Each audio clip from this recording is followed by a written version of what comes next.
Yes, mga boss, meron tayong Mio M3 dito, no? Tumirik siya sa Marikina. Tapos, tinahatak niya na lang sa mga angkas, no? At maraming tumulong sa kanya, ngunit hindi na rin kinaya kasi nga ito yung kanyang sira kung bakit hindi na siya umaandar. Yan.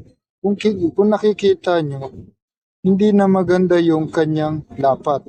At marami na rin siyang carbon, no? Kasi nga may usok tong motor. Ang gagawin natin mga boss, papakita ko sa inyo yung problema. Bubuhusan natin ang gasolina dito. Tapos titignan natin kung lumabas yung gas dyan, ibig sabihin, loss completion po. Ayan. Yan. So, loss compression po siya, no? Kaya kahit anong gawin nila, hindi nila ito mapapaandar. Kaya sinadya niya dito sa ating shop para ma-refresh na natin. Yun lamang po, no?